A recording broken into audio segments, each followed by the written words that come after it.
Srpska pravoslavna crkva obeležava danas, kao što smo na engleskom već pomenuli, Vidovdan, praznik svetog velikomučenika kneza Lazara i svetih srpskih mučenika i godišnjicu sećanja na stradanja srpske vojske koja je 1389. godine na Kosovom polju branila svoje zemlje.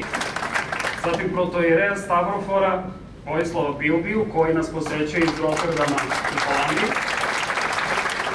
Za pamćenje, dan za sećanje, zato smo mi učinili u hramu Božijem parastos i molitveno se setili kneza Lazara i svih onih koji su za veru pravoslavnu i za otečestvo položili svoj život.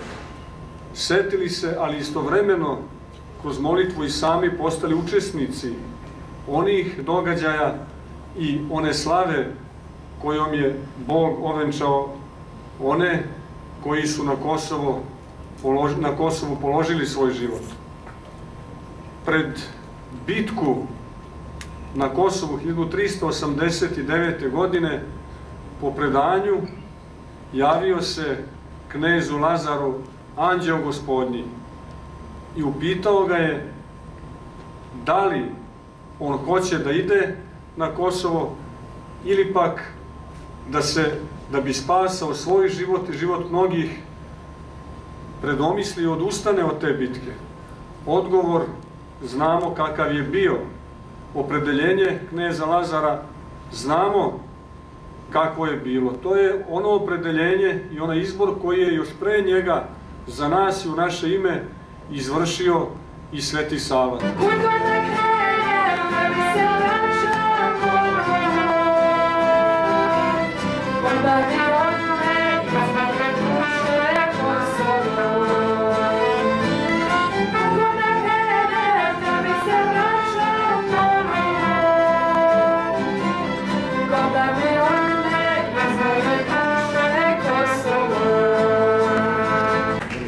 Sada će da nam se obrati gospođa Danijela Sremac, koja je predsednik Srpskog instituta u Vašingtonu. Ona je predstavljala Srbiju u toku ovih ratova i napisala je 2 knjige koje govore o istini o Srbiji. Sada podelit će sa nama par reči o Vidovdanu, o radu Srpskog instituta i planovima ovog instituta za predstojeću 100-godišnjicu Prvog svetskog rata.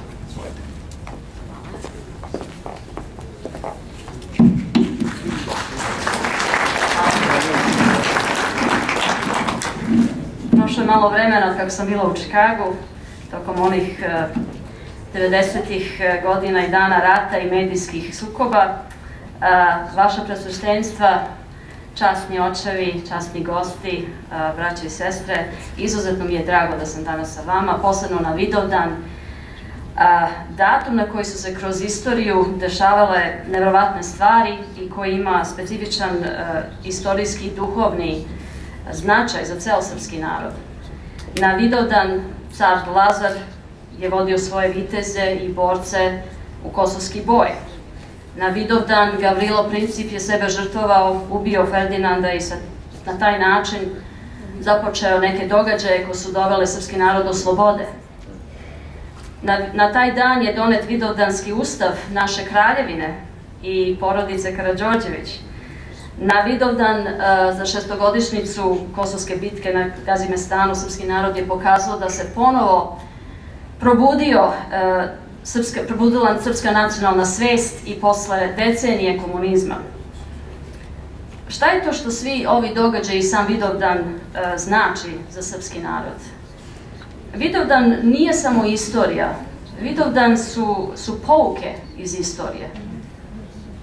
Vidovdan nam govori da su naši preci bili hrabri i da ta ista hrabra krv teče kroz nas. I da je Bog sam imao neku nameru sa time što nam dao tu hrabrost. I da je istorija dugačka, da se budućnost ne zna, da je srpskom narodu veoma bitno pravda. I Vidovdan nam isto, ja mislim, govori da je srpski narod narod koji se ne predaje lako. Sve te pouke nadam se da su duboko urezane u nama, pošto ima još borbe ispred nas. Možda to nisu borbe sa oružjem, Možda su to borbe u modernom svetu sa rečima, sa medijskim komunikacijama, sa strategijskim planiranjem i ubeđivanjima što mi moramo da preuzmemo. To je upravo i razlog, i suštinski razlog iza stvaranja Srpskog instituta u Vašingtonu. Da bi mi Srbi imali glas u tom veoma bitnom gradu gde se donose svakodnevno odluke koje utiču na naš narod u Srbiji, u Republici Srpskoj i u Krajini. Do sada, uglavnom sve druge etničke grupe sa Balkana su imali dosta jake kancelarije osim nas. I naravno svaki dan su promovisali njihova mišljenja i borili se za njihova prava. Preko kongresa, preko medija, uticali su na akademike, na takozvane think tanks institute u Vašingtonu. Znači, oni su se borili za njihova prava. Mi moramo da budemo deo te borbe danas. Naš cilj sa institutom je da svakodnevno prenosimo informacije koje su u interesu srpskog naroda i koje se odnose na našu istoriju, na našu kulturu i na savremene događaje. Veoma je bitno da se predstavi pravilni srpski stavovi u Vašingtonu i da se to predstavi američkoj vladi redovno, svakodnevno i da podržimo pravo našeg naroda na naše teritorije, kulturu, čak i ako možda neki lideri ili političari u Srbiji to možda ne podrže. Te informacije planiramo da prenosimo svim kongresmenima i članovima američke vlade, svim medijama, akademicima i u think tankovima, na forumima, u nadi da će najzad Amerika i Amerikanci da nešto shvate o nama. Takođe, pripremamo se za jednu veliku borbu sledeće godine, a to je borba protiv napada na istinu naše istorije, koja se sprema za 100-godišnjicu Prvog svetskog rata. Postoji jedna veoma vokalna antisrpska grupa koja tvrdi da su Srbi krivi za taj rat. Želimo, znači, preko instituta prvobitnog sledeće godine da se suprotstavimo toj laži, što u vezi s Prvog svetskog rata i da objasnimo šta se u stvari desilo, kako se naš narod borio i kakva prava mi imamo.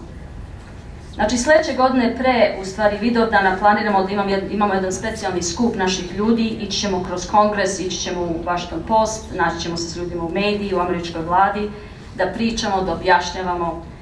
I naša moderne, da kažemo, oružje su knjige, video snimci po specifičnim temama što planiramo da snimimo u vezi pitanja koji su bitna za naš narod i na razne druge načine. Znači, ne mogu se prihvatiti neke nepravde koje su započene 90. godina, posebno od strane američkih političara, koje su dovele do velikih nepravda na Balkanu. Ne sme se to prihvatiti. Istorija je dugačka. I ovaj Vidovdan nas podsjeća da je nama Srbima dobro poznato koja su naša prava kao nacija. Samo nam je potrebno da i druge upoznamo o tim pravima.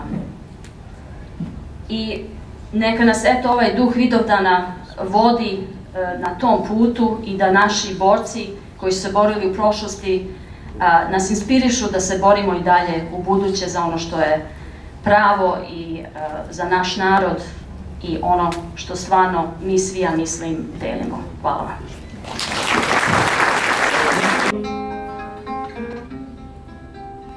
Nebo će plakati dugo i gorko, jer neće biti Srbina.